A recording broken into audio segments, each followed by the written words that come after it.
在七位斗圣合力爆发下，净莲妖火击败魂风，顺利夺走净莲妖火。谁知萧炎等人则与斗圣火奴爆发大战，是要斩尽来犯之敌。 Khi đến nơi, nhìn đóa hỏa liêm đỉnh lặng đang xoay tròn kia, Tiêu Viêm mới khẽ lẩm bẩm, Tịnh Liên yêu hỏa có vẻ không giống như vừa rồi. Tịnh Liên yêu hỏa như vậy, chẳng phải là linh tính của nó đã bị tổn hại rồi hay sao? Tịnh Liên yêu thánh chỉ lấy đi một số thứ vốn là của ông ta mà thôi. Hiện giờ, nó tinh thuần giống như khi mới sinh ra trên thế gian này, không bị môi trường xung quanh ảnh hưởng. Xem ra, Tịnh Liên yêu thánh đã giúp chúng ta không ít. Bây giờ phải làm sao? Đây là không gian do Tịnh Liên yêu thánh tạo ra, làm sao để ra được bên ngoài? Nếu tạm thời không ra được thì luyện hóa Tịnh Liên yêu hỏa tại nơi này luôn. Huynh có nắm chắc không? Không tới 5 thành. Ngoài việc tự luyện hóa ra, nếu như cầm nó ra ngoài, chắc chắn chúng ta sẽ gặp nguy hiểm. Chúng ta ở đây, ta có long ấn Tử Nghiên để lại, chắc chắn mọi người sẽ hiểu. Vậy huynh định khi nào bắt đầu? Thời gian chúng ta còn rất nhiều, luyện hóa Tịnh Liên yêu hỏa cũng không phải chuyện dễ dàng, ta còn phải chuẩn bị vài thứ đã. Cùng lúc này, sau khi thông đạo tiêu tán, mọi người ở bên ngoài cũng không còn cảm ứng được không gian đó nữa. Nhìn vào hư vô trước mắt, sắc mặt Hỏa Vân lão tổ trở nên ngưng trọng, nhìn phiến không gian nói: "Sao hai người Tiêu Viêm còn chưa ra?" Nói xong, lão nhìn sang bên cạnh thì thấy ánh mắt của Nam Hải đang lo sợ, trên trán lão không ngừng chảy ra mồ hôi lạnh. Huân Nhi mất tích đối với cổ tộc là một điều vô cùng nguy hiểm. Thay thế, Cổ Thanh Dương nói: "Trưởng lão, người không cần tự trách, Huân Nhi cố tình đi theo Tiêu Viêm, không phải lỗi của người. Tiêu Viêm phúc lớn mạng lớn, Huân Nhi cũng sẽ bình an vô sự. Nếu vạn nhất thì sao? Đành phải chờ thôi." Nghe Dược lão nói, mọi người đành phải yên lặng gật đầu. Tuy nhiên phía xa, mấy tên hồn tộc lại vui mừng nói: "Xem ra lần này cổ tộc tổn thất hơi bị lớn rồi. Trên người Tiêu Viêm có tàn ảnh của Tịnh Liên yêu thánh, e rằng sẽ phát sinh biến cố. Tiêu Viêm quỷ kế đa đoan, không giống loại người đoản mệnh đâu. Ở lại đây mấy ngày xem sao, lão phu thật sự muốn xem chỉ hai tên tiểu bối thì có thể tạo ra sóng gió gì."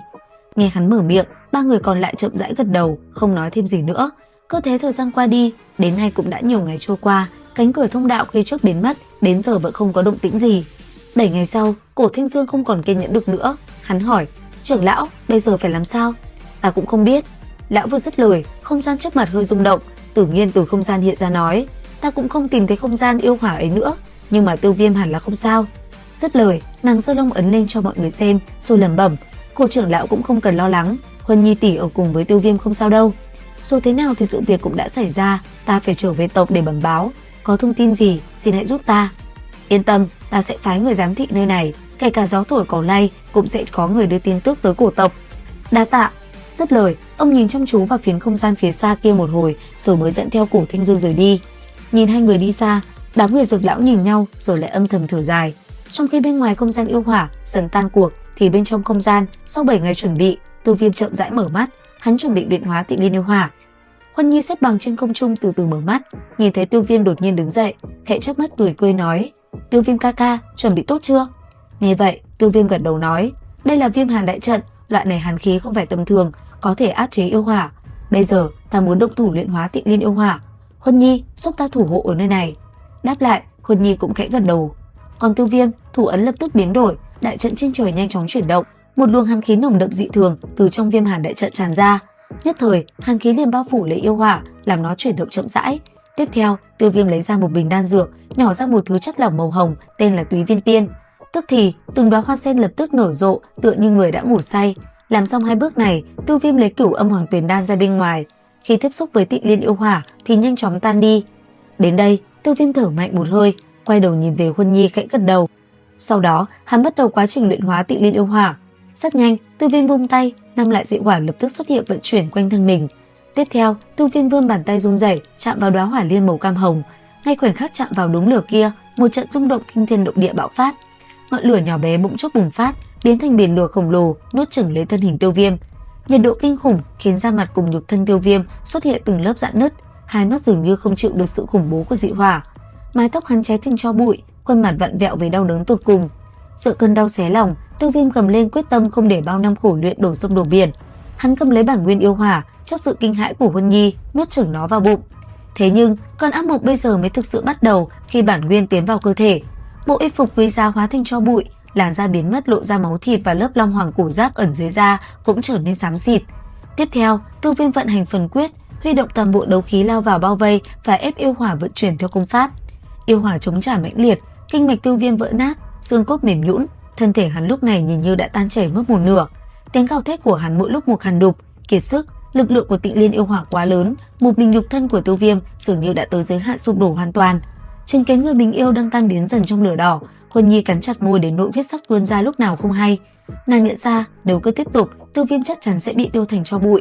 Không chút do dự, nàng vận chuyển kim đế Phẫn Thiên Viêm, hóa thành một luồng sáng vàng rực, lao thẳng vào tâm điểm của biển lửa đang tra tấn Tiêu Viêm. Tiêu Viêm cố giữ chút thần trí cuối cùng để quát ngăn nàng lại, nhưng cơ thể ngọc ngà của Huân Nhi đã áp sát, quấn quýt lấy hắn như rắn nước. Hương thơm thanh khiết và sự mềm mại của nàng bất ngờ xoa dịu phần nào cơn bạo nộ của hỏa diễm, nhưng đồng thời lại khơi dậy một loại hỏa nhiệt khác trong huyết quản Tiêu Viêm. Đến đây, Huân Nhi ghé sát tai Tiêu Viêm, dịu dàng bảo rằng chỉ có hợp lực của hai người mới có thể luyện hóa được thực thể khủng bố này. Lời nói ấy như mồi lửa cuối cùng quét sạch lý trí đang lung lay của Tiêu Viêm. Trong mắt hắn chỉ còn lại màu đỏ rực của bản năng và khát vọng sống sót. Tiếng rèn vang lên, lớp y phục mỏng manh còn sót lại vang lên giữa không gian rực cháy. Giữa biển lửa hủy diệt, giờ đây lại bao phủ một bầu không khí xuân ý rào rạt khi hai tâm hồn và thể xác hòa làm một để cùng chống lại thiên tai. Một cuộc chiến luyện hóa mới chính thức bắt đầu, không chỉ bằng đấu khí mà bằng cả sinh mệnh của hai người. Không gian Tịnh Liên yêu hỏa sau cơn cuồng nộ diệt thế giờ đây bao trùm bởi một sự trầm tịch đến đáng sợ. Giữa biển dung nham mênh mông, một hỏa cầu màu phấn hồng khổng lồ lơ lửng như một thực thể sống. Bên trong đó, hai bóng người Tiêu Viêm và Huân Nhi đang quấn quýt lấy nhau trong một trạng thái giao hòa đặc biệt. Dưới sự trợ giúp từ huyết thống và dị hỏa kim đế Phẫn Thiên Viêm của Huân Nhi, tình trạng của Tiêu Viêm bắt đầu chuyển biến tích cực. Khả năng phục hồi của Tam Thiên Diễm Viêm Hỏa kết hợp với việc Huân Nhi cùng chia sẻ áp lực năng lượng đã giúp nhục thân Tiêu Viêm thoát khỏi nguy cơ nổ tung. Trong suốt thời gian dài không rõ ngày tháng, bên trong hỏa cầu diễn ra sự giằng co quyết liệt giữa ba luồng sức mạnh, màu tím của dị hỏa Tiêu Viêm, màu vàng của Huân Nhi và màu phấn hồng của yêu hỏa. Ban đầu, yêu hỏa chiếm thế thượng phong tuyệt đối, nhưng dưới sự vận hành kiên trì của công pháp Phần Quyết, thế cân bằng dần được thiết lập. Khi ba màu sắc chia đều diện tích hỏa cầu, Tiêu Viêm đột ngột mở mắt, quát lớn một tiếng, "Luyện!"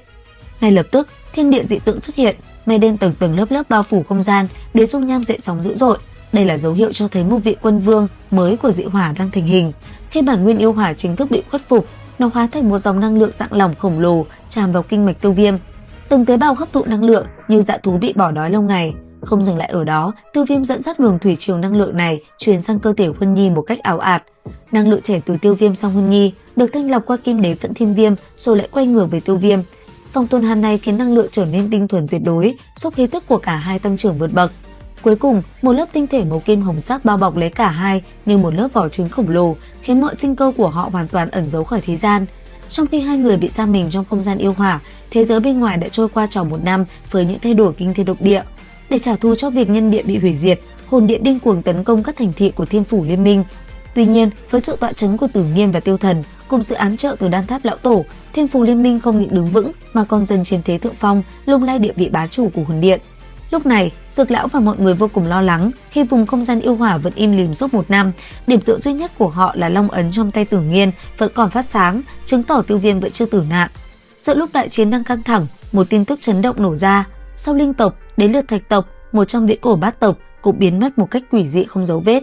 Một bầu không khí bất an và âm mưu đen tối bắt đầu bao phủ khắp Trung Châu.